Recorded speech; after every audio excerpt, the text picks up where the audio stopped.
Okay, welcome back to Guitar Time. This is my blue Omen Schechter, which I call Wilson. I talked about her last time when we were changing the tuners on my green guitar. These black tuners, you may recognize them. They're the ones we took out. Wilson here doesn't have locking tuners yet. I actually have done no work at all on her.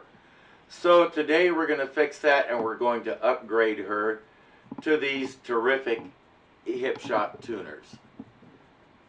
Now, if you saw last time, some of this is going to be a repeat, but I can't help it. As I've mentioned before, I have a chronic need to over-explain things. So, we'll start. This time I'll start by taking the screws out, just because it doesn't matter what order we go in, and last time I did it the other way. So just to keep life interesting, we will introduce a tad of variation. So, yeah, and when that's as much variation as your life can handle, you know you might be past your prime. But anyway, we won't talk about things like that. We'll talk about happy things, like hip shot. When I got these tuners, I picked them up, as I've mentioned before, at the Tacoma Guitar Festival in 2017. That was the year that I got to go there and actually meet and chat with Dave Amato from REO's Speedwagon. And that was awesome. He is a very decent guy. But anyway, one of the biggest draws of the festival is vendors. Now this guy, I'm not sure what his deal was, but he had quite the hodgepodge of items, and he had two that interested me. One was this set of locking tuners. The other was a copy, an LP of the original Chicago Transit Authority double album. I bought them both. His prices were insanely low. I got the feeling he was just trying to get rid of stuff. And so I said, I'll help. It's nice to be helpful. It's a pleasant thing to know you've helped somebody like that. So, yeah. Yeah, it's getting deep in here.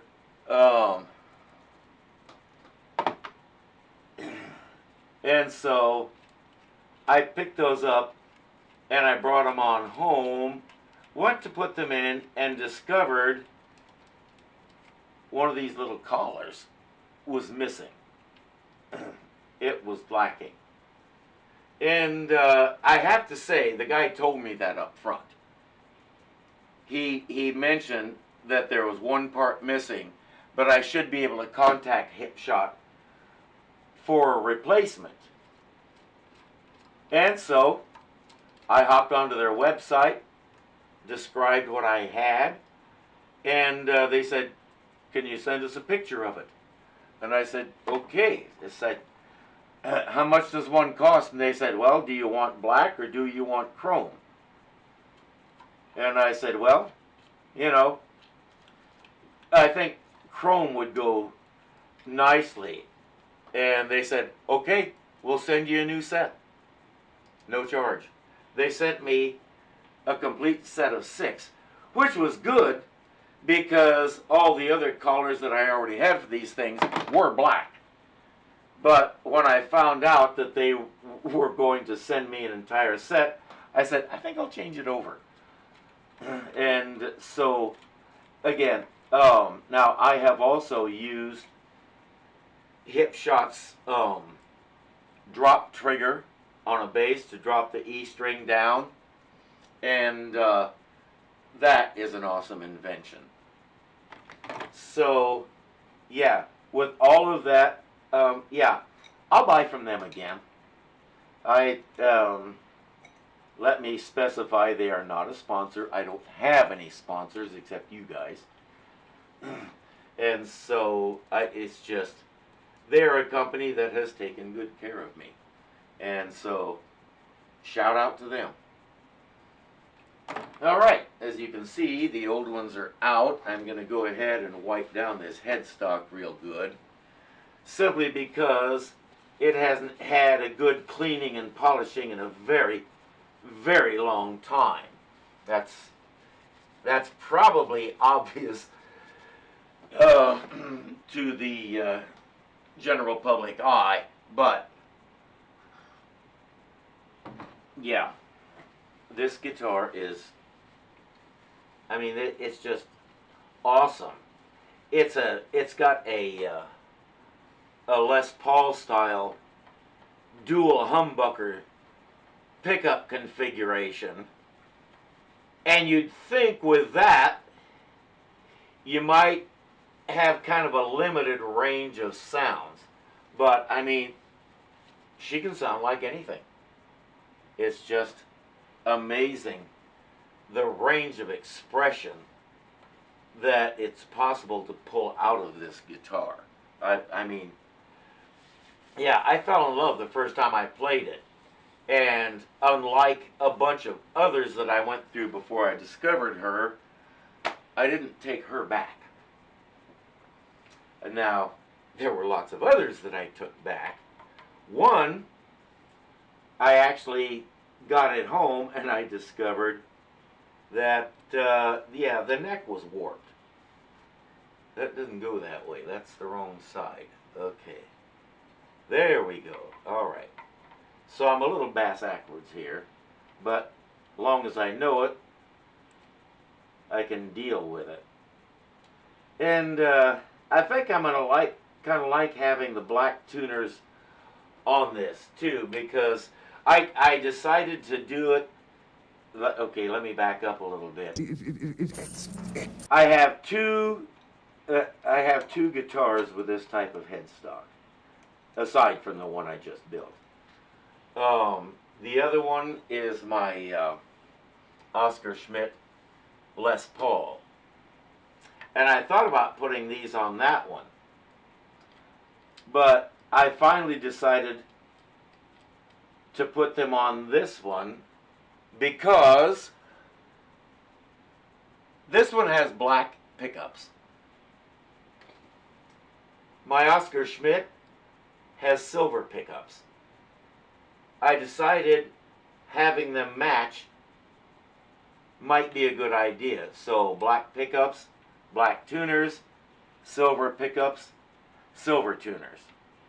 Now, my Oscar Schmidt doesn't have locking tuners yet.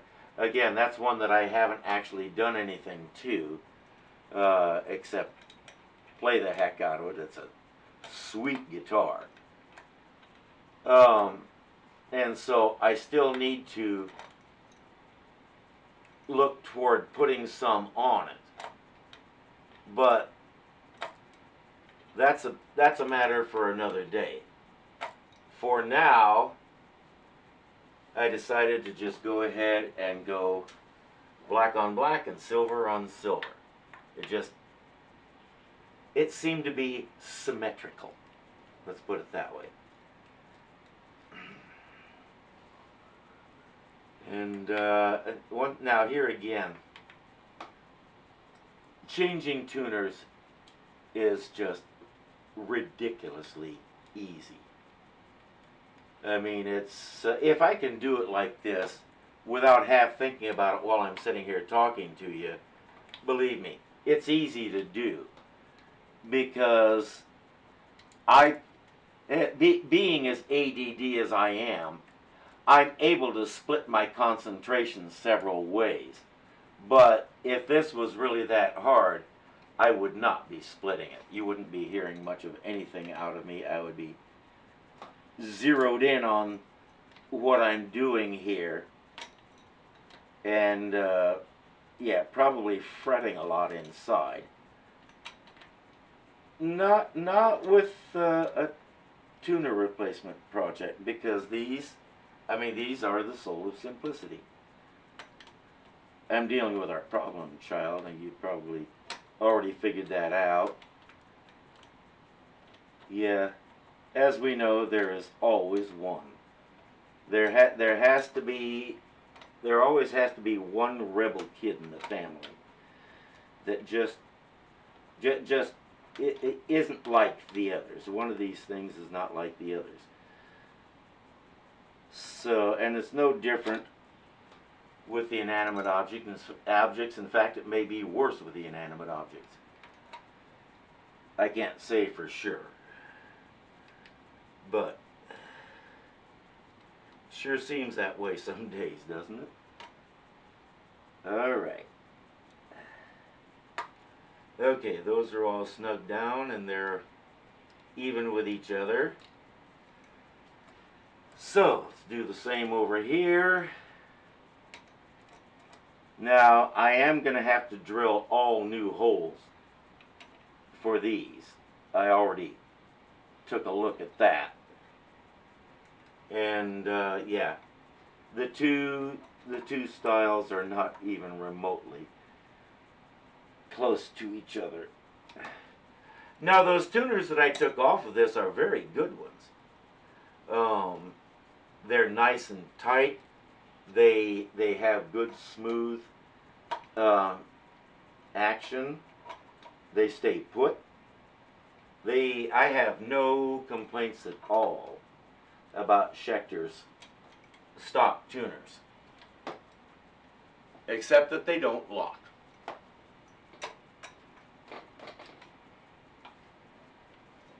So, here we are. You see the old holes here, and you see where the new ones, okay, let's try that again. You see the old holes here, and you see where the new ones have to go. Fortunately, the drill is still charged up. So, here we go.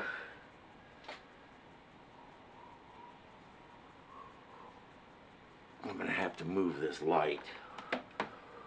I apologize if that messes up the view, but I cannot see these things.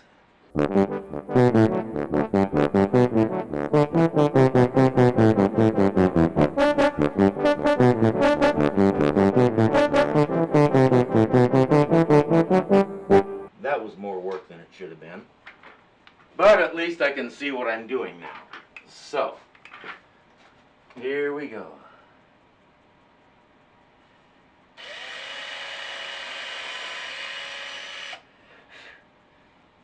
I was always afraid to work on my own guitar. But oddly enough,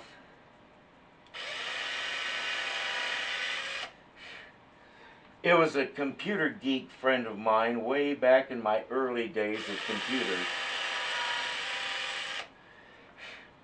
who gave me a philosophy that I have carried over into pretty much anything I undertake like this.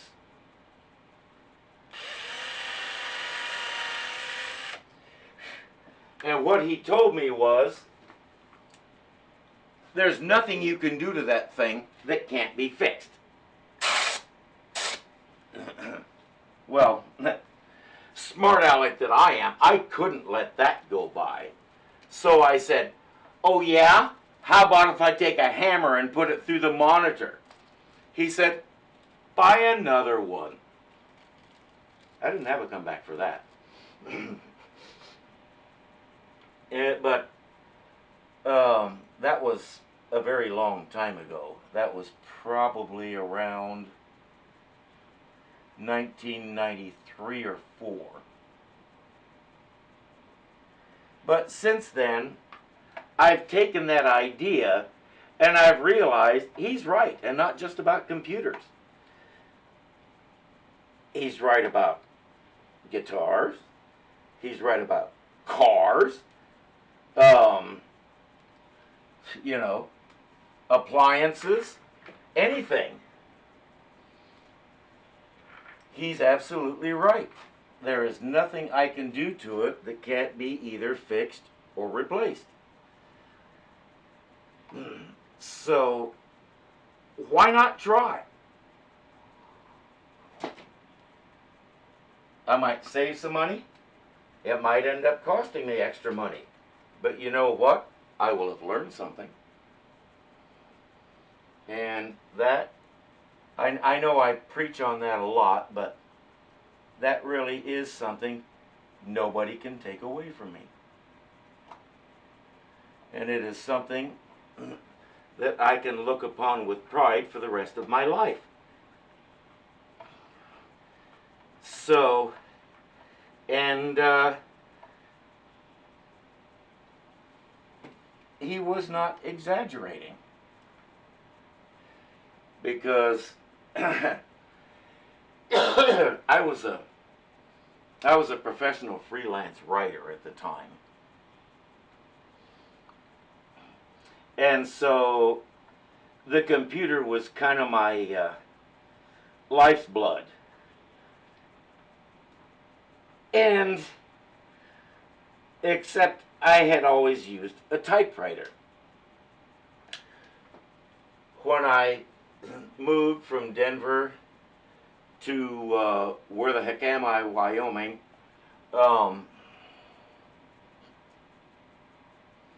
I had a state-of-the-art typewriter. This was 1987. I had a state-of-the-art typewriter, and I could crank stuff out. I could type probably about between 90 and 100 words a minute. And so I could type the ideas out and crank them out as quick as they tumbled into my head. And this typewriter actually had a built-in correction ribbon. If I needed to correct something, I pushed a button and it wiped it out, and I was able to go back and fix it. Well, we moved to this town in Wyoming, and I met excuse me, I met one of the bigwigs at the local community college. He took a shine to me and he said, "Why don't you come over to my office and I'll have my secretary teach you how to use a computer?" I said, "I don't need a computer. I got this typewriter, it's just fantastic." He says, and he just kept pestering me day after day after day. "Just come give it a try." Well, I spent the next 17 years both learning and teaching computers. Yeah, I got hooked from the first moment. So finally I just said okay and embraced it.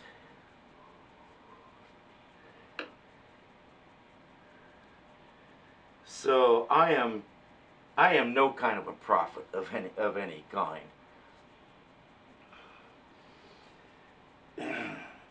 And but anyway, where I was going with that, I started using his office computer. His secretary was happy to let me use it. She taught me a word processing program and the whole bit. And finally said, you know, I think it's time to get one of my own. So I did. I sat down with it, and the first thing I did was accidentally wipe out 6 months worth of work. So, yeah. Now you say, okay, I thought you said there's nothing on it that can't be fixed. Yeah, I just had to recreate the work. It took some time, but it wasn't the end of the world. And it was not long after that that I discovered the internet and met my friend who gave me that excellent and universally useful principle. That's why I'm not afraid to do stuff like this. And we're done. They are in. All that remains is to put strings on her and play her. So, thank you for watching that little project. I hope some of this encourages you to take a look at doing stuff with your own equipment. Because honestly, there's a wonderful sense of accomplishment here. Thanks for watching Guitar Time. I will see you next time.